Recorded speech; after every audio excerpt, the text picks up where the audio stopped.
Estimados amigos, muchísimas gracias por estar nuevamente aquí acompañándome.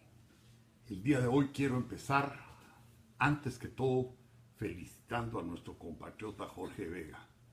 Qué emocionante haber visto la forma como ese himno fue entonado en ese campeonato mundial, ver cómo un guatemalteco con dignidad sube al podio y es premiado. Realmente esto indica que los guatemaltecos tenemos potencial, tenemos posibilidades de escalar posiciones importantes en diferentes aspectos en la cultura mundial. Pero por el otro lado, volteamos a ver a nuestro país y nuestro país limita las propias esperanzas de los guatemaltecos con la situación que nosotros tenemos. Esta semana que pasó fue una semana en que todo fue un debate. 2 semanas llevamos de estar debatiendo si la corrupción, si la impunidad. Prácticamente hace 2 semanas el presidente era corrupto, después era un héroe, ahora los diputados fueron héroes, después son corruptos, ahora la fiscal fue heroína, ahora es corrupta. La verdad es que el país está sin poder entender realmente lo que está pasando. Cientos de personas me están llamando para preguntarme qué recomiendo yo que se debe hacer. Y no hay una salida con una sola solución. Y quiero hacerles a ustedes algunas reflexiones. En primer lugar, lo que a nosotros nos tiene muertos es la corrupción. La corrupción, ¿por qué razón? Porque la corrupción es cuando el poder público, cuando funcionarios públicos, aprovechándose de su investidura, cometen actos ilegales, cometen delitos en coalición con gentes privadas que se prestan para juntos poder engañar, estafar al pueblo, meterle mentira y media. ¿Qué es la impunidad? La impunidad es que no se castigue la corrupción, que no se castigue el delito. Si se comete un delito, debe definitivamente existir la posibilidad de que ese delito sea perseguido, sea castigado, sea sancionado, sea lo que sea, pero que el delito no quede sin que tenga un tratamiento por parte de la justicia. Guatemala tiene las dos cosas. Tenemos una corrupción galopante y tenemos una impunidad. Ahora, creemos esta semana, que con haber votado la ley, con haber puesto perseguir a diputados, ya se corrigió la impunidad. No, eso no es cierto. No es la impunidad de los diputados nada más. Aquí en el país ha habido impunidad realmente en el Congreso de la República. Y ahora imagínense ustedes, tengan una ley que es una barrabasada, en la cual prácticamente exoneran de penas a cualquier corrupto que se quiera lanzar a cometer delitos. Eso no es correcto. Eso está totalmente fuera del espíritu de la Constitución de la República y el espíritu de una democracia y lo que los guatemaltecos deseamos. Sin embargo, no es menos impune la ley que reformó la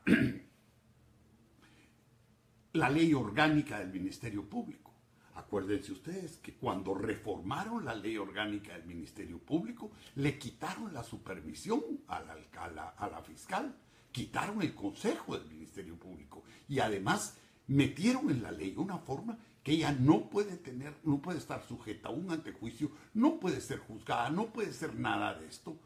Y para que ella pueda ser llevada a los tribunales, ella misma se tiene que acusar.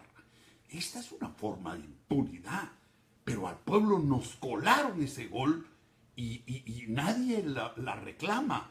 Pero quiero que usted sepa, guatemalteco, que el funcionario más impune que existe en la administración pública guatemalteca es la fiscal general de la nación, es la jefe del Ministerio Público. A cualquiera se le puede tocar, se puede tocar al presidente de la República, a un diputado, a un magistrado, a todos se le puede tocar menos a ella. Entonces, cuando hablemos de impunidad, hablemos de todas todos esos conceptos de impunidad. Y naturalmente, para empujar esa ley de impunidad, ahí estaba el embajador de los Estados Unidos, ahí estaba el señor de la CICIG, ahí estaba ella, presionando un acto soberbio de corrupción. Bueno, entonces démonos cuenta que así no vamos a hacer un Estado diferente. Deleznable y censurable es la actitud de los diputados. Pero también la forma como se ha querido ejercer la justicia en Guatemala es deleznable. Miren ustedes, por ejemplo, la Corte de Constitucionalidad. La Corte de Constitucionalidad, señores, es una institución casi de consulta y para que interprete la ley. Pero la Corte de Constitucionalidad que nosotros tenemos legisla es Congreso y ahora ya veta la ley. Cuando por la Constitución de la República el único que puede vetar la ley es el jefe de Estado, léase el presidente de la República. Entonces hay un abuso de autoridad y ellos cometen esos abusos de autoridad impunemente. Le dan órdenes al ejército. Perdónenme, señores, si el país tiene un ordenamiento jurídico y dentro del ordenamiento jurídico el comandante general del ejército es el presidente de la República. Ahora le dieron orden al presidente de enmendar una política de relaciones exteriores. Perdónenme, la Corte de Constitucionalidad es una abusiva. Esa es una función del presidente de la República como el jefe de la democracia, de la diplomacia del país. Entonces, todas esas son medidas abusivas, son medidas corruptas, son medidas de impunidad. Porque ¿quién le hace algo a los magistrados? Nadie. ¿Por qué? Porque ellos son la última instancia. Todo va a morir con ellos. Entonces nosotros hemos alimentado un sistema de corrupción y un sistema de impunidad que no son solo los diputados, el presidente, el vicepresidente, no, también las cortes están corruptas, muchos de los juzgados están corruptos. Yo les puedo decir a ustedes, no le puede llegar uno a un juez que actúa arbitrariamente, no se puede. Yo llevo años batallando con eso, es imposible tocarlos. ¿Por qué? Porque son impunes, delinquen y les importa un bledo. Lo mismo pasa con el Congreso y eso se ha transferido a toda la sociedad. Entonces, señores, cuando nosotros hablamos de impunidad, nosotros tenemos que darnos cuenta que han habido casos horribles. ¿Cómo es posible que la Corte de Constitucionalidad emite un amparo sobre lo que alguien está pensando? Por Dios, ¿dónde está esa estupidez? ¿Hasta dónde los guatemaltecos vamos a tolerar con eso? Y lo que es más grande es ese manto de hipocresía con el cual se cubren diciendo que ellos están luchando contra la corrupción. El otro día vi un video de la CICIG en donde decía que ellos eran los que habían denunciado el problema de las aduanas. Perdónenme, señores, en mi libro La Guayaba tiene dueño. Antes de que el señor Velázquez llegara a Guatemala ya estaba todo eso denunciado. Pero lo que yo sí les voy a reclamar a ellos es, bueno, acepto pues que hayan sido ellos los que lo denunciaron. Quizás se copiaron de mi libro, es muy probable, o a saber quién les dio el chile. Pero, bueno, persigan a la línea 2, pues. Hagan lo que tienen que hacer. Denos a los guatemaltecos por lo menos la satisfacción de saber que ustedes están haciendo su trabajo y no simple y sencillamente haciendo una laraca. Bueno, la verdad es que todos los días en mi país, todos los días se cometen actos de corrupción, se cometen delitos abiertos o solapadamente. Todos los días estos delitos quedan impunes. ¿Sabe usted qué es lo que está pasando? Pueblo de Guatemala, juventud, por favor, entiéndanlo. Esa impunidad ya nos cargó a los guatemaltecos. Mire, cuando yo disolví el Congreso y disolví la Corte, había impunidad y por eso me fui contra el Congreso y la Corte. Pero ahora es 100 veces peor. Ahora, esa impunidad, ¿dónde nos va a llevar? Esa impunidad nos va a llevar a la falsa justicia. Están los que ejercen la justicia, que dicen que es una justicia estratégica, y entonces, ¿para qué? Para cubrir tener una justicia sesgada y selectiva. Es una justicia marginal porque ustedes se dan cuenta, los problemas de los miles de personas que están presos ilegalmente y que no hay juez que les conceda una audiencia, las formas como los jueces tratan a todos los que tenemos algún problema con la justicia, señores, eso es total y completamente ilegal y no tenemos quien pueda ayudarnos en eso. Esa es impunidad. Esa es impunidad. ¿Y qué ha hecho la fiscal? ¿Qué ha hecho el Ministerio Público por esa faceta de la justicia?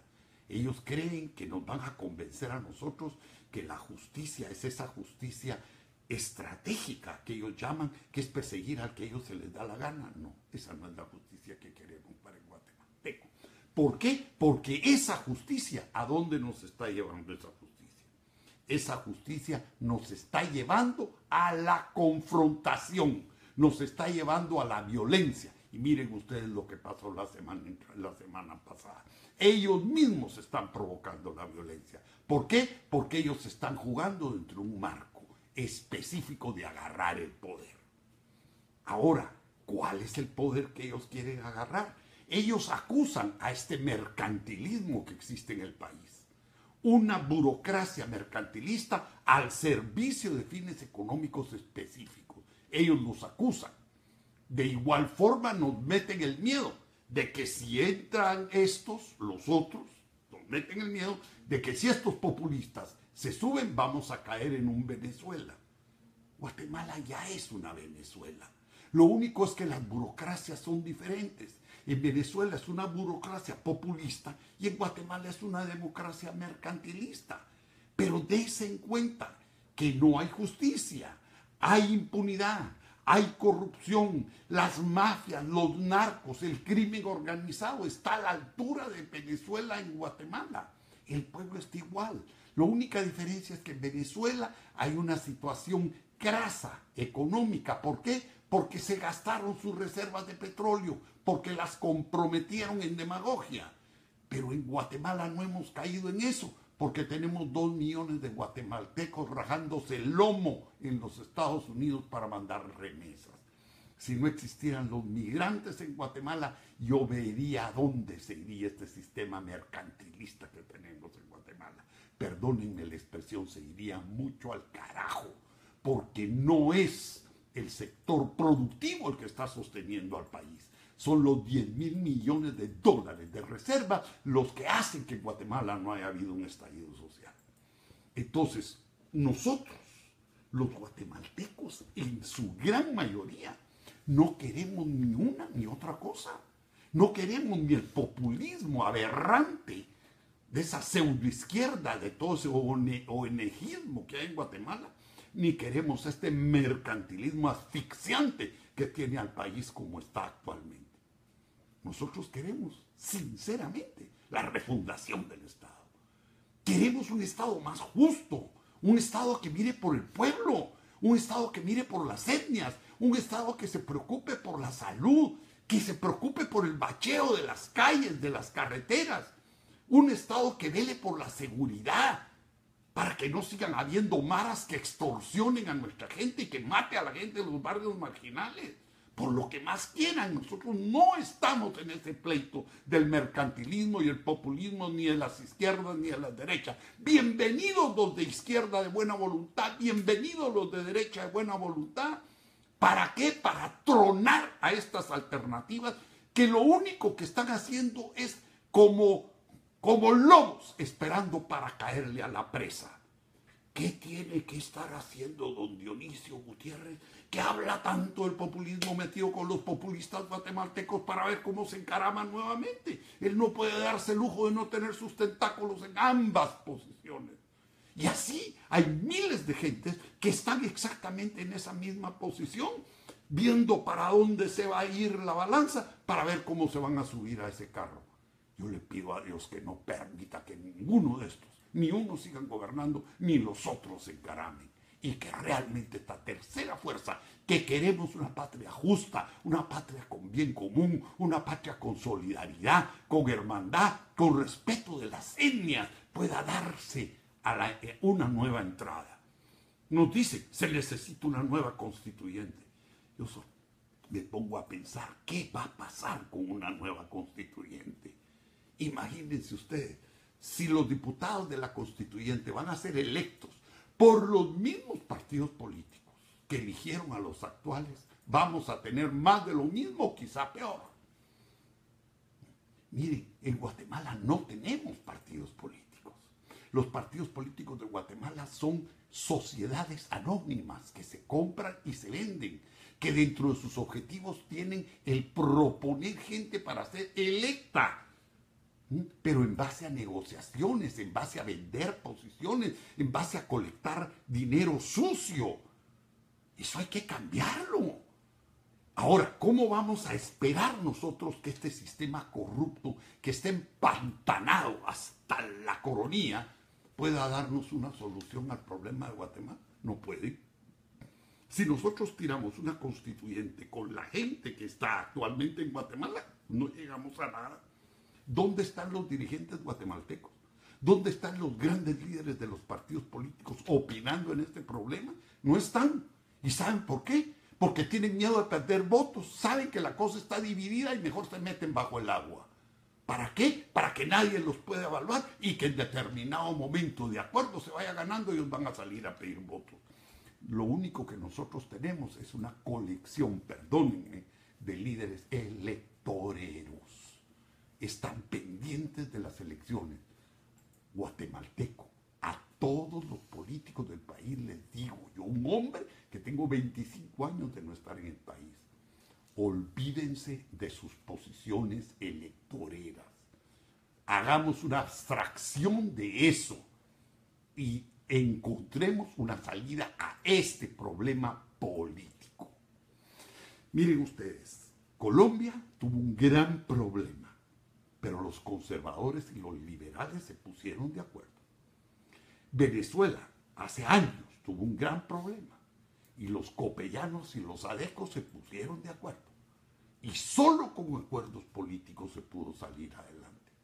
Guatemala, la desgracia que hay es que los grandes poderes económicos se encargaron de destruir el liderazgo, de desacreditarlo, de mantener en sus medios de comunicación sistemáticamente la acusación contra los dirigentes para quebrarles las canillas. Hoy Guatemala está en una encrucijada y no tiene liderazgo. Hoy Guatemala está necesitando una dirección, pero lo han quebrado. Al que se quedó en Guatemala lo han quebrado o lo han corrompido o lo han condicionado. Y a mí me tienen asilado. Tranquilos, porque saben que sus jueces venales, a los que han pagado por 25 años, seguirán jugando y corriendo la justicia. Llevo 10 audiencias que no me dan, que los jueces se esconden. ¿Cómo es posible que la justicia, entre comillas, huya para resolver un caso obvio que está resuelto como el mío? No les conviene, señores. Entonces, esas actitudes de estos señores que han manejado el país a su sabor y antojo son las que nos tienen como nos tienen. Estas son las que no permiten que hoy tengamos un acuerdo político por la persecución, porque todos los políticos han sido señalados de corruptos, porque hasta las instituciones religiosas han pedido prestigio en el país. ¿Por qué? Por su amasamiento con diferentes sistemas políticos. Entonces nosotros tenemos una crisis dirigencial, tenemos una crisis moral y ética en el país que hoy nos hace difícil que nosotros podamos encontrar una solución.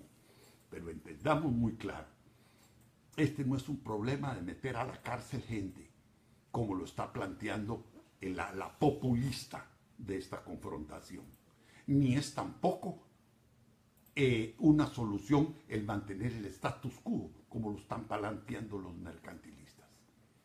Aquí tenemos que entrarle a un cambio, sin miedo. Erich Fromm decía que el oprimido, para queriendo imitar al opresor, y que el oprimido prefiere quedarse con lo que tiene, por el temor que tiene al cambio. Guatemaltecos, no le tengamos miedo al cambio. Ellos no son dueños de la verdad en el cambio. Nosotros tenemos más que decir que ellos, porque nuestro planteamiento es más auténtico. Nosotros no estamos comprometidos ni con George Soros, ni con Dionisio Gutiérrez, ni con nadie. Guatemala no tiene compromiso más que con el pueblo guatemalteco y tenemos compromiso con ver cómo vamos a salir de esta encrucijada en que estamos. No es problema de personas, es carencia de liderazgo lo que hay en el país, lamentablemente, y un sistema corrupto que lo que cae ahí lo corrompe. Y esto es lo que tenemos que cambiar. Nosotros debemos ir contra ese sistema para implementar un sistema no de derecha ni de izquierda, no que digan que ya nos vamos a venezolanizar. Mentira, porque aquí ni los postulados de la Revolución Francesa se han cumplido. No hay ni libertad, ni igualdad, ni fraternidad. Ni lo que ellos, los mercantilistas, promueven como su ideal, ni eso tenemos en Guatemala. Señores, yo les quiero decir, Guatemala tiene destino, pero no es el destino del populismo, ni es el destino del mercantilismo.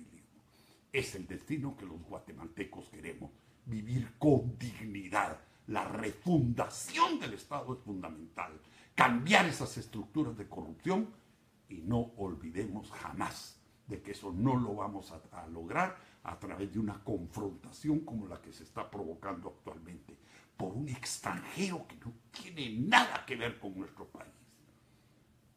Los que hemos luchado por la paz y tenemos credenciales para poderlas enseñar. Yo fui el que firmó el primer acuerdo de paz en Oslo. Yo tengo credenciales para dar la cara. No quiero volver a ver a mi país metido en un conflicto. Clamo y exijo la reconciliación de los guatemaltecos para que nos podamos entender como gente y podamos encontrar el futuro de la refundación del Estado. Muchísimas gracias y que el Señor nos ayude.